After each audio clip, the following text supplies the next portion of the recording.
Friends ಎಲ್ಲರಿಗೂ ನಮಸ್ಕಾರ. ಬನ್ನಿ ಫ್ರೆಂಡ್ಸ್, ಶಾರದೆ ಸೀರಿಯಲ್ನ ಇವತ್ತಿನ ಸಂಚಿಕೆಯಲ್ಲಿ ಏನಾಗ್ತಿದೆ ಅಂತ ನೋಡ್ಕೊಬರೋಣ. ಅದಕ್ಕೂ ಮುಂಚೆ ಯಾರೆಲ್ಲ ನನ್ನ ವಿಡಿಯೋ ನೋಡ್ತಾ ಇದ್ದೀರಾ ಅವರೆಲ್ಲ ಪ್ಲೀಸ್ ಪುಟ್ಟದೊಂದು ಲೈಕ್ ಮಾಡಿ, ಹಾಗೆ ಫಾಲೋ ಮಾಡೋದನ್ನು ಮರಿಬೇಡಿ. ಬನ್ನಿ ಸ್ಟಾರ್ಟ್ ಮಾಡೋಣ. ಮೊದಲಿಗೆ ಫ್ರೆಂಡ್ಸ್, ಇಲ್ಲಿ ಜ್ಯೋತಿಕಾ ಸಿದ್ದು ಫ್ರೆಂಡ್ಸ್ಗೆಲ್ಲ ಕಾಲ್ ಮಾಡಿಬಿಟ್ಟು ಯಾವುದೇ ಕಾರಣಕ್ಕೂ ಅವನಿಗೆ 1 ರೂಪಾಯಿ ಸಹ ಕೊಡಬೇಡಿ, ಕೊಟ್ಟರೆ ನನಗೆ ಸಿಕ್ಕಾಬಟ್ಟೆ ಕೋಪ ಬರುತ್ತೆ, ನಾನು ಹೇಳ್ದಾಗೆ ಮಾಡಿ ಅಂತ ಹೇಳಿ ಫೋನ್ ಕಟ್ ಮಾಡಿ ಖುಷಿಯಿಂದ ಏನೇನೋ ಯೋಚನೆ ಮಾಡ್ತಿರ್ಬೇಕಾದ್ರೆ ಸಡನ್ನಾಗಿ ಕಿಚನ್ ಒಳಗಡೆ ತಾತ ಬರ್ತಾರೆ. ತಾತನ ನೋಡಿ ಶಾಕ್ ಆಗಿ ಜ್ಯೋತಿಕಾ ಹಾಗೆ ನಿಂತ್ಕೊಬಿಡ್ತಾಳೆ. ಹಾಗೆ ತಾತ ಹತ್ರ ಬಂದ್ಬಿಟ್ಟು ತುಂಬ ಕೋಪ ಮಾಡಿಕೊಂಡು ಇಂಥ ಕೆಲಸ ಮಾಡ್ತೀಯ ಅಂತ ನನಗೆ ಗೊತ್ತಿರಲಿಲ್ಲ ಜ್ಯೋತಿಕಾ ಅಂತ ಅಂದಾಗ, ಅದು ನಾನು ಬೇಕಂತ ಮಾಡಿಲ್ಲ, ಅದು ಶಾರದಾ ಅಂತ ತುಂಬ ತೊದಲಿಸ್ಕೊಂಡು ಹೇಳ್ತಿರ್ಬೇಕಾದ್ರೆ, ಮುಚ್ಚು ಬಾಯಿ, ನಿನಗೆ ಸಲಿಗೆ ಕೊಟ್ಟಿದ್ದೀನಿ ಅಂತ ಈ ರೀತಿ ಎಲ್ಲ ಮಾಡ್ತಾ ಇದೆಯಾ, ನಿಮ್ಮಪ್ಪನ ಕೊಲೆ ಮಾಡೋಕ್ಕೆ ಬಂದವಳಿಗೆ ನೀನು ದುಡ್ಡು ಕೊಡೋಕೆ ಹೊರಟಿದೆಯಲ್ಲ, ಫೋನಲ್ಲಿ ಏನು ಮಾತಾಡ್ತಿದ್ದೆ ಅಂತ ಅಂದಾಗ ಜ್ಯೋತಿಕಾ ಏನು ಕೇಳಿಸ್ಕೊಂಡಿಲ್ಲ ತಾತ ಅಂತ ಅವಳೊಳಗೆ ಖುಷಿ ಪಡ್ತಾ ಇರ್ತಾಳೆ. ಹಾಗೆ ನೀನು ಒಳ್ಳೆತನಕ್ಕೆ ಅವ್ರ ಹತ್ರ ಬೆಲೆನೇ ಇಲ್ಲ ಗೊತ್ತಾಗಲ್ವಾ ಅಂತ ಅಂದಾಗ, ಓ ಮೈ ಗಾಡ್, ತಾತ ಏನು ಸರಿಯಾಗಿ ಕೇಳಿಸ್ಕೊಂಡಿಲ್ಲ, ನಾನು ಫೋನಲ್ಲಿ ಮಾತಾಡೋದನ್ನು ಕೇಳಿಸ್ಕೊಂಡಿಲ್ಲ, ನನ್ನ ಜೀವನ ಬಾಯಿಗೆ ಬಂದಿತ್ತು, ಆ ರೀತಿ ಎದುರಿಸ್ಬಿಟ್ರಲ್ಲ ಅಂತ ಮನಸ್ಸಲ್ಲಿ ಹೇಳ್ಕೊತಾ ಇರ್ತಾಳೆ. ಹಾಗೆ ನೀನು ಮಾಡ್ತಾ ಇರೋದನ್ನ ಯಾರು ಸಹಾಯ ಅಂತ ಅನ್ಕೊಡಲ್ಲ, ತಮ್ಮಿಗೆ ತಾವೇ ಕತ್ನ ಚಾಕಿಂದ ಕುಯ್ಕೊಂಡಂಗೆ ಆಗುತ್ತೆ, ಆವಿಗೆ ಹಾಲೆರಿದ್ರೆ ಅದು ಸಹಾಯ ಆಗುತ್ತಾ ಹೇಳು ಜ್ಯೋತಿಕಾ ಅಂತ ಕೋಪ ಮಾಡ್ಕೊಂಡು ಬೈತಾ ಇರ್ತಾರೆ. ಹಾಗೆ ಹೋಗಿ ಶಾರದನಿಗೆ ಸಹಾಯ ಮಾಡೋಕೆ ಹೊರಟಿದೆಯಲ್ಲ, ಈ ಮನೆ ಮೇಲೆ ಸ್ವಲ್ಪನೂ ಅಕ್ಕರೆ ಪ್ರೀತಿ ಏನೂ ಇಲ್ಲ, ನೀನು ಸಹಾಯ ಮಾಡೋದು ನನಗೂ ಸ್ವಲ್ಪ ಚೂರು ಇಷ್ಟ ಇಲ್ಲ ಅಂತ ಕೋಪದಿಂದ ಹೇಳ್ತಾ ಇದ್ರೆ, ಇವಳಿಗಂತೂ ಅವಳೊಳಗೆ ಸಿಕ್ಕಾಬಟ್ಟೆ ಖುಷಿ ಆಗ್ತಾ ಇರುತ್ತೆ. ಹಾಗೆ ನಾನು ಇದನ್ನೆಲ್ಲ ಸಹಿಸಲ್ಲ ಅಂತ ಬೈಕೊಂಡು ನಿಂತಿರ್ಬೇಕಾದ್ರೆ ಕೋಪದಲ್ಲಿರೋ ತಾತಗೆ ಸಮಾಧಾನ ಮಾಡಕ್ಕೆ ಬರ್ತಾ ಇರ್ತಾಳೆ. ನೋಡಿ ತಾತ, ತಪ್ಪಾಗಿ ತಿಳ್ಕೊಬೇಡಿ, ನಿಮ್ಮ ಮನಸ್ಸಿಗೆ ಸಿಕ್ಕಾಬಟ್ಟೆ ನೋವಾಗಿದೆ, ಆಳವಾಗಿ ನೋವಾಗಿದೆ ಅಂತ ನನಗೆ ತುಂಬ ಚೆನ್ನಾಗಿ ಗೊತ್ತು. ಹಾಗೆ ಏನು ಗೊತ್ತಾ ತಾತ, ಎಷ್ಟೇ ಕೋಪ ಇದ್ರೂ ಸಹ ಒಂದು ಜೀವ ಹೋಗ್ತಿದೆ ಅಂತ ಅಂದರೆ ಕಣ್ಮುಂದೆ ಅದೇ ರೀತಿ ಸುಮ್ಮನೆ ನಿಂತ್ಕೊಳ್ಳೋಕ್ಕಾಗುತ್ತಾ, ಅದಕ್ಕೆ ಇಂಥ ಕೆಲಸ ಮಾಡಿದೆ, ಎಷ್ಟೇ ಆಗಲಿ ನಮ್ಮ ಸಿದ್ದು ಹೆಂಡ್ತಿ ಅಲ್ವಾ ಅಂತ ಅಂದಾಗ, ಸಾಕು ಮುಚ್ಚು ಬಾಯಿನ ಜ್ಯೋತಿಕಾ, ಇನ್ನೊಂದೇ ಒಂದು ಮಾತಾಡಿದ್ರೆ ನಿನ್ನ ಸುಟ್ಟಾಕ್ಬಿಡ್ತೀನಿ ಅಂತ ಅಂದಾಗ ಅವಳಿಗಂತೂ ಸಿಕ್ಕಾಬಟ್ಟೆ ಶಾಕ್ ಆಗ್ತಿರುತ್ತೆ. ಯಾರ ಮೇಲೂ ಸಹ ನೀನು ಸಾಫ್ಟ್ ಕಾರ್ನರ್ನ ತೋರಿಸ್ಬೇಡ, ಅವನಿಗಂತೂ ಯಾವುದೇ ಪ್ರೀತಿ ಅಕ್ಕರೆ ಮನೆ ಮೇಲೆ ಇಲ್ಲ ಅಂತ ಅವನಿಗೆ 1 ರೂಪಾಯಿ ನಯ ಪೈಸನ ನೀನು ಕೊಡ್ಕೂಡ್ದು ಅಂತ ತಾತ ವಾರ ಮಾಡ್ತಾ ಇರ್ತಾರೆ. ಹಾಗೆ ನನ್ನ ಮಾತು ಮೀರಿ ಯಾರಿಗಾದ್ರೂ 1 ರೂಪಾಯಿ ಸಹಾಯ ಮಾಡಿದರೆ ನಾನಂತೂ ನಿನ್ನನ್ನು ಸುಮ್ಮನೆ ಬಿಡಲ್ಲ, ಯಾರಿಗೆ ಯಾವ ರೀತಿ ಬುದ್ಧಿ ಕಲಿಸ್ಬೇಕಂತ ನನಗೆ ತುಂಬ ಚೆನ್ನಾಗಿ ಗೊತ್ತಿದೆ ಅಂತ ವಾರ್ನ್ ಮಾಡಿ ತಾತ ಹೋಗ್ತಾ ಇದ್ರೆ ಜ್ಯೋತಿಕಂತೂ ಸಿಕ್ಕಾಬಟ್ಟೆ ಖುಷಿ ಆಗ್ತಾ ಇರುತ್ತೆ. ತಾತ ಹೊರಗಡೆ ಹೋದ ತಕ್ಷಣ, ಥ್ಯಾಂಕ್ ಗಾಡ್, ಎಂಥ ಸಿಚುವೇಶನ್ನ ಕ್ರಿಯೇಟ್ ಮಾಡಿಕೊಟ್ಟೆ, ನನಗಂತೂ ಸಿಕ್ಕಾಬಟ್ಟೆ ಖುಷಿ ಆಗ್ತಿದೆ ಅಂತ ಖುಷಿ ಪಡ್ತಾ ಇರಬೇಕಾದ್ರೆ ಅಷ್ಟೊತ್ತಿಗೆ ಕ್ಲಾಪ್ಸ್ ಹಾಕೊಂಡು ಪಾರಿಜಾತ ಬರ್ತಾಳೆ. ಮಾತಾಡಿದನ್ನೆಲ್ಲ ಸಹ ಕೇಳ್ಕೊಂಡು, ಗೋಲ್ಡಿ ಎಷ್ಟು ಚೆನ್ನಾಗಿ ನೀನು ಪರ್ಫಾರ್ಮೆನ್ಸ್ ಮಾಡಿದೆ, ಎಷ್ಟು ಚೆನ್ನಾಗಿ ಡ್ರಾಮಾ ಮಾಡ್ತೀಯ ಅಂತ ಅನ್ಬೇಕಾದ್ರೆ ಇವಳಿಗಂತೂ ಸಿಕ್ಕಾಬಟ್ಟೆ ಖುಷಿ ಆಗ್ತಾ ಇರುತ್ತೆ. ಹಾಗೆ ಗೋಲ್ಡಿ, ನಿನಗೆ ಆಸ್ಕರ್ ಪ್ರಶಸ್ತಿಗಿಂತ ಬೇರೆ ಯಾವ್ದಾದ್ರು ಜಾಸ್ತಿ ಇದ್ದರೆ ಅದನ್ನೇ ಕೊಡ್ಬೋದು ನಿನಗೆ ಅಂತ ಅಂದಾಗ, ಈ ಗೋಲ್ಡಿ ಆ್ಯಕ್ಟಿಂಗಿಗೆ ನೀವೇ ಅಲ್ವಾ ಗುರು ಅಂತ ಅಂದಾಗ, ಹೌದು ಹೌದು ಅಂತ ಶಿಷ್ಯಂದಿರೆ ಎಲ್ಲ ಗುರುಗಳಿಗೆ ಸಿಕ್ಕಿದ್ರೆ ಅದೋ ಗತಿ ಅಂತ ಹೇಳ್ಕೊಂಡು ನಗಾಡ್ತಾ ಇರ್ತಾಳೆ. ಗುರಿಗೆ ತಿರುಮಂತ್ರ ಹಾಕಿ ಚಲ್ಲಣ್ಣು ತಿನ್ಸೋ ಕಾಣ್ತಿದೆ ಅಂತ ಅನ್ಬೇಕಾದ್ರೆ, ಚೇಚೆ ನಿನ್ನ ಶಿಷ್ಯ ನಾನು ಆ ರೀತಿ ಎಲ್ಲ ಮಾಡ್ತೀನ, ನಿನ್ನ ಮೇಲೆ ಆಣೆ, ನಾನು ಯಾವುದೇ ಕಾರಣಕ್ಕೂ ಸುಳ್ಳು ಹೇಳಿಲ್ಲ, ಮೋಸ ಮಾಡಿಲ್ಲ ಅಂತ ಆಣೆ ಮಾಡ್ತಿರ್ಬೇಕಾದ್ರೆ, ಗೋಲ್ಡಿ ನನ್ನ ಮೇಲೆ ಆಣೆ ಮಾಡ್ತಿದೆಯಲ್ಲ, ಒಂದು ವೇಳೆ ನೀನು ಹೇಳಿದ ಮಾತೆಲ್ಲ ಸುಳ್ಳಾದರೆ ನಾನು ಸತ್ತೋತೀನಿ ಕಣೆ ಅಂತ ಅನ್ಬೇಕಾದ್ರೆ, ನಿಜ ಇಲ್ಲ ಗ್ರಾನಿ, ನನ್ನನ್ನು ನಂಬು, ನಾನು ಹೇಳ್ತಾ ಇರೋದೆಲ್ಲ ನಿಜ, ಸುಳ್ಳು ಯಾವತ್ತೂ ನಿನಗೆ ಹೇಳಲ್ಲ, ನೀನು ಸತ್ತು ಹೋಗಲ್ಲ ಅಂತ ಈ ಜ್ಯೋತಿಕಾ ಹೇಳ್ತಾ ಇರ್ತಾಳೆ. ಸರಿ ಗ್ರಾನಿ, ನನಗೆ ಸ್ವಲ್ಪ ಅರ್ಜೆಂಟ್ ಕೆಲಸ ಇದೆ ಅಂತ ಅಲ್ಲಿಂದ ಹೊರಟು ಹೋಗ್ತಾ ಇರ್ತಾಳೆ. ಇನ್ನೊಂದು ಕಡೆ ವೈದೇಹಿ ತನಗೆ ಗೊತ್ತಿರೋ ಪರಿಚಯ ಇರಿಸ್ತಾರೆ ಎಲ್ಲರಿಗೂ ಸಹ ಬ್ಲಡ್ನ ಕೊಡ್ತೀರಾ ಅಂತ ಕೇಳ್ತಿರ್ಬೇಕಾದ್ರೆ, ಯಾರೋ ಒಬ್ಬರು ಡೋನರು ಕೊಡ್ತೀನಿ ಅಂತ ಒಪ್ಕೊಂಡ ತಕ್ಷಣ ಇವಳಿಗೆ ಸಿಕ್ಕಾಬಟ್ಟೆ ಖುಷಿ ಆಗ್ತಾ ಇರುತ್ತೆ. ಅಷ್ಟೊತ್ತಿಗೆ ಮುರಳಿ ಬಾ ಮನೆಗೆ ಹೋಗೋಣ ಅಂತ ಕರಿತಿರ್ಬೇಕಾದ್ರೆ, ಇರುರಿ ಇನ್ನು 2 ಅವರ್ಸಲ್ಲಿ ಯಾರೋ ಒಬ್ಬರು ಡೋನರ್ ಬ್ಲಡ್ ಕೊಡ್ತೀನಿ ಅಂತ ಹೇಳಿದ್ದಾರೆ, ನನಗಂತೂ ಖುಷಿ ಆಗ್ತಿದೆ, ಅಂತೂ ಇಂತೂ ಶಾರದನಿಗೆ ಬ್ಲಡ್ ಸಿಕ್ತು ಅಂತ ಅಂದಾಗ, ನಿನ್ನ ಜೊತೆ ಮಾತಾಡೋಕ್ಕಾಗಲ್ಲ, ಈ ವಿಷಯಕ್ಕೂ ನನಗೂ ಸಂಬಂಧ ಇಲ್ಲ, ನಾನು ಹೊರಟೋಗ್ತೀನಿ ಅಂತ ಮುರಳಿ ಹೊರಟೋಗ್ತಾ ಇರ್ತಾನೆ. ಸಿಸ್ಟರ್ ಬಂದ್ಬಿಟ್ಟು, ವೈದೇಹಿ ಮೇಡಮ್ ಬ್ಲಡ್ ಅರೇಂಜ್ ಆಯ್ತಾ ಅಂತ ಅಂದಾಗ, ಇನ್ನು 2 ಅವರ್ಸಲ್ಲಿ ಬರುತ್ತೆ ಅಂತ ಅಂದಾಗ, ಆ ಕಡೆ ಭವಾನಿ ಸಿಸ್ಟರ್ ಹೇಳ್ತಾ ಇರ್ತಾರೆ, ಅಲ್ಲ ಮೇಡಮ್ ನೀವು ನರ್ಸ್ ಆಗಿದ್ದೀರಲ್ವ, ಈ ರೀತಿ ಮಾತಾಡ್ತಿದ್ದೀರಲ್ಲ, ಇನ್ನೂ 2 ಅವರ್ಸ್ ಲೇಟ್ ಆದರೆ ಪೇಷಂಟ್ ಜೀವಕ್ಕೆ ಅಪಾಯ ಇದೆ ಅಂತ ಹೇಳಿ ಹೊರಟೋಗ್ತಾ ಇದ್ದರೆ, ಅಯ್ಯೋ ದೇವರೇ ನಾನು ಏನು ಮಾಡಲಿ, ಗೊತ್ತಿರೋ ಫ್ರೆಂಡ್ಸಿಗೆಲ್ಲ ಕಾಂಟ್ಯಾಕ್ಟ್ ಮಾಡಿದೆ, ಬ್ಲಡ್ ಎಲ್ಲೂ ಸಿಗ್ತಾ ಇಲ್ಲ, ಇನ್ನೊಬ್ಬರು 2 ಅವರ್ಸಲ್ಲಿ ಕೊಡ್ತೀನಿ ಅಂತ ಹೇಳ್ತಿದ್ದಾರೆ, ಆದರೆ ಇಲ್ಲಿ ನೋಡಿದರೆ ಈ ರೀತಿ ಅಪಾಯ ಇದೆಯಲ್ಲ, ಏನು ಮಾಡಲಿ ಭಗವಂತ, ನನಗೇನು ಮಾಡಬೇಕಂತ ಗೊತ್ತಾಗ್ತಿಲ್ಲ, ಈ ಕಡೆ ಮನೆಗೆ ಹೋಗೋಕ್ಕೂ ಮನಸ್ಸಿಲ್ಲ, ಸಿದ್ದನೂ ಕಾಣ್ತಾ ಇಲ್ಲ, ಶಾರದನ ಹೇಗಾದರೂ ಕಾಪಾಡು ಅಂತ ದೇವ್ರ ಹತ್ರ ಪ್ರಾರ್ಥನೆ ಮಾಡ್ಕೊತಿರ್ಬೇಕಾದ್ರೆ ಅಷ್ಟೊತ್ತಿಗೆ ಸುಮಿತ್ರಾ ಹಾಸ್ಪಿಟ್ಲ್ ಹತ್ರ ಬಂದುಬಿಟ್ಟು ರಿಸೆಪ್ಷನ್ ಕೌಂಟ್ರ್ ಹತ್ರ ಬಂದುಬಿಟ್ಟು ಶಾರದಾನ ಪೇಷಂಟ್ ಎಲ್ಲಿದ್ದಾರೆ ಅಂತ ಕೇಳಿದಾಗ, ಸುಮಿತ್ರನ ವಾಯ್ಸ್ ಕೇಳಿ ಈ ಕಡೆ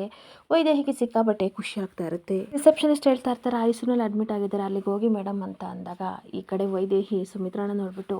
ತುಂಬ ಥ್ಯಾಂಕ್ಸ್, ಎಂಥ ಟೈಮಿಗೆ ನೀವು ಬಂದಿದ್ದೀರಾ ಗೊತ್ತಾ ಸುಮಿತ್ರಾ ಅವರೇ, ಶಾರದಾ ಈ ಥರ ಸೀರಿಯಸ್ ಆಗಿ ಅಡ್ಮಿಟ್ ಆಗಿದ್ದಾಳೆ,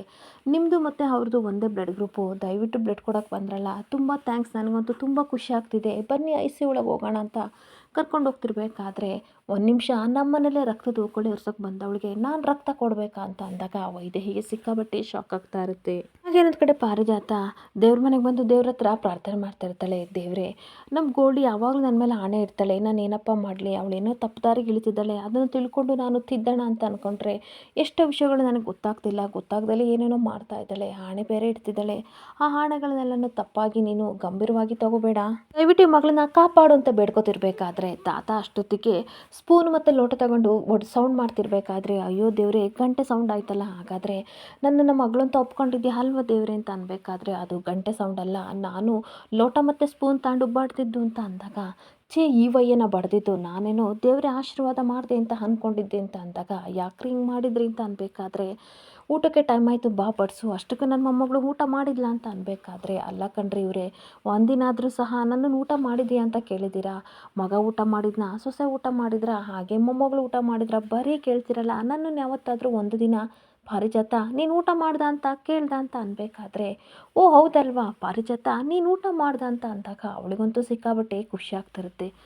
ನಿನ್ನ ನಾನು ಆ ರೀತಿ ಕೇಳೋಣ ಅಂತ ಅಂದ್ಕೊಂಡ್ರೆ ಒಂದು ದಿನನಾದರೂ ನೀನು ಎಲ್ಲರ ಜೊತೆ ಕೂತ್ಕೊಂಡು ಊಟ ಮಾಡೋಣ ಅಂತ ಕರೆದಿದ್ಯಾ, ಎಲ್ಲರಿಗೂ ಮುಂಚೆ ನೀನು ಗಬ ಗಬ ಅಂತ ತಿಂದಿದ್ಯಾ, ಅಂದಮೇಲೆ ಮತ್ತೇನಕ್ಕೆ ನಿನ್ನನ್ನು ಕರಿಬೇಕು ಅಂತ ತಾತ ಬೈತಾ ಇರ್ತಾರೆ. ಪಾರಿಜಾತ ಗೋಲ್ಡಿ ಬೇಗ ಬಾ ಊಟ ಮಾಡೋಕ್ಕೆ ಅಂತ ಅನ್ಬೇಕಾದ್ರೆ ಅಷ್ಟೊತ್ತಿಗೆ ಜ್ಯೋತಿಕಾ ಬರ್ತಾಳೆ. ನೋಡು ಗೋಲ್ಡಿ ನಿಮ್ಮ ತಾತ ನೀನಿಲ್ದಲೇ ಊಟ ಮಾಡಲ್ವಂತೆ ಬಾ ಅಂತ ಅನ್ಬೇಕಾದ್ರೆ ಹೋಗಿ ಇವಳ ಮಾತನ್ನ ಕೇಳ್ತೀಯಲ್ಲ, ನಿಮ್ಮ ಅಜ್ಜಿದ್ದು ಇದ್ದಿದ್ದೆ ಬನ್ನಿ ಎಲ್ಲರೂ ಒಟ್ಟಿಗೆ ಕೂತ್ಕೊಂಡು ಊಟ ಮಾಡೋಣ ಅಂತ ಡೈನಿಂಗ್ ಟೇಬಲ್ ಕಡೆ ಹೋಗ್ತಿರ್ಬೇಕಾದ್ರೆ ಅಷ್ಟೊತ್ತಿಗೆ ಸಿದ್ದು ತಾತ ಅಂತ ಕರೀತಾನೆ. ಸಿದ್ದನ ನೋಡಿ ಇವನಿಗಂತೂ ಸಿಕ್ಕಾಬಟ್ಟೆ ಕೋಪ ಬರ್ತಿದ್ರೆ ಜ್ಯೋತಿಕನಿಗೆ ಒಳೊಳಗೆ ಖುಷಿ ಆಗ್ತಾ ಇರುತ್ತೆ. ಹಾಗೆ ಕೋಪ ಮಾಡಿಕೊಂಡು ನಾಚಿಕೆ ಮಾನ ಮರ್ಯಾದೆ ಏನೂ ಇಲ್ವಾ, ಮನೆ ಬಿಟ್ಟು ಓದಿಯಲ್ಲ, ಬರಲ್ಲ ಅಂತ ಓದಿಯಲ್ಲ, ನಿನ್ನ ಜನ್ಮಕ್ಕೆ ಮತ್ತೆ ಏನಕ್ಕೆ ಬಂದಿದೆಯಾ ಅಂತ ತಾತ ಕೋಪ ಮಾಡ್ಕೊಂಡು ಹೇಳ್ತಿರ್ಬೇಕಾದ್ರೆ ನಿಮ್ಮ ಹತ್ರ 2 ನಿಮಿಷ ಮಾತಾಡಬೇಕು ಅಂತ ಸಿದ್ದು ಕಣ್ಣೀರು ಹಾಕ್ಕೊಂಡು ಕೇಳ್ತಾ ಇರ್ತಾನೆ. ಈ ಓಡ್ ಬಂದು ತಾತನ ಕಾಲಿಡ್ಕೊಂಡು ದಯವಿಟ್ಟು ನನ್ನ ಕ್ಷಮಿಸಿ, ಬೇಕಾದರೆ ಸಮಾಧಾನ ಆಗಲ್ಲ ಅಂದರೆ ಒಡಿರಿ ಬಿಡಿರಿ ಏನಾದರೂ ಮಾಡಿ, ನನಗೆ ಶಾರದವ್ರು ಬೇಕು ತಾತ, ದಯವಿಟ್ಟು ಇವತ್ತು ನನಗೆ ಸಹಾಯ ಮಾಡಲೇಬೇಕು ಅಂತ ಸಿದ್ದು ಕಾಲಿಡ್ಕೊಂಡು ಗೋಗರಿತಾ ಇದ್ರೆ ತಾತ ಮಾತ್ರ ಕೋಪ ಮಾಡಿಕೊಂಡು ಬಿಡೋ ನನ್ನ ಕಾಲನ್ನ, ಏನಕ್ಕೋ ಬಂದಿದೆಯಾ ಓದೋನು, ನನ್ನ ಕಾಲು ಹಿಡ್ಕೊಂಡು ಏನಕ್ಕೆ ಸಹಾಯ ಕೇಳಕ್ಕೆ ಬಂದಿದೆಯಾ ಅಂತ ಬಾಯಿ ಬಂದಂಗೆ ಬೈತಾ ಇರ್ತಾರೆ. ಹಾಗೆ ಸಿದ್ದು ಕಣ್ಣೀರು ಹಾಕೊಂಡು ತಾತ ಪ್ಲೀಸ್ ಈ ರೀತಿ ಅನ್ಬೇಡಿ, ಶಾರದವರು ಸಾವು ಬದುಕು ನಡುವೆ ಹೋರಾಡ್ತಾ ಇದ್ದಾರೆ, ಹಾಸ್ಪಿಟಲ್ ಅಡ್ಮಿಟ್ ಆಗಿದ್ದಾರೆ, ದಯವಿಟ್ಟು ಅವ್ರನ್ನ ಉಳಿಸ್ಕೊಡಿ, ಆಪ್ರೇಷನ್ಗೆ ದುಡ್ಡು ಕೊಡಿ ಅಂತ ಸಿಕ್ಕಾಬಟ್ಟೆ ಗೋಗರಿತಾ ಇದ್ರೆ ತಾತ ಮಾತ್ರ ಕಲ್ಬಂಡೆ ಆಗಿ ಹಾಗೆ ನಿಂತ್ಕೋತಾರೆ. ಇನ್ನೊಂದು ಕಡೆ ಸುಮಿತ್ರಾ ಸಿಕ್ಕಾಬಟ್ಟೆ ಕೋಪ ಮಾಡಿಕೊಂಡು ಯಾರೋ ಮಾಡಿರೋ ತಪ್ಪಿಗೆ ಆ ಸಿದ್ದು ನನ್ನ ಮಗಳ ಮೇಲೆ ಆರೋಪ ಮಾಡಿದ್ದೇನಲ್ಲ, ಅವನಿಗೆ ಬುದ್ಧಿ ಕಲ್ಸೋಣ ಅಂತ ಇಲ್ಲಿವರೆಗೂ ಬಂದೆ ಅಂತ ಅನ್ಬೇಕಾದ್ರೆ ವೈದೇಹಿಗೆ ಸಿಕ್ಕಾಬಟ್ಟೆ ಆಶ್ಚರ್ಯ ಆಗ್ತಾ ಇರುತ್ತೆ. ಅಲ್ಲ ಸುಮಿತ್ರಾ ಅವರೇ ಈ ಮಾತನ್ನ ನೀವು ಹಾಡ್ತಾ ಇರೋದು ಅಂತ ಆಶ್ಚರ್ಯದಿಂದ ಕೇಳ್ತಾ ಇರ್ತಾಳೆ. ಅಲ್ಲ ಸುಮಿತ್ರಾ ಅವರೇ ಅಲ್ಲಿ ನೋಡಿದ್ರೆ ಶಾರದಾ ಸಾವು ಬದುಕು ನಡುವೆ ಹೋರಾಡ್ತಾ ಇದ್ದಾಳೆ, ಅಂಥದ್ರಲ್ಲಿ ಸಿದ್ದನ್ನ ಎನ್ಕ್ವೈರಿ ಮಾಡಬೇಕು ಅಂತ ಇಲ್ಲಿವರೆಗೂ ಬಂದಿದ್ದೀರಲ್ಲ, ಇದು ನಿಮಗೆ ಸರಿ ಅನ್ಸುತ್ತಾ ಅಂತ ಅನ್ಬೇಕಾದ್ರೆ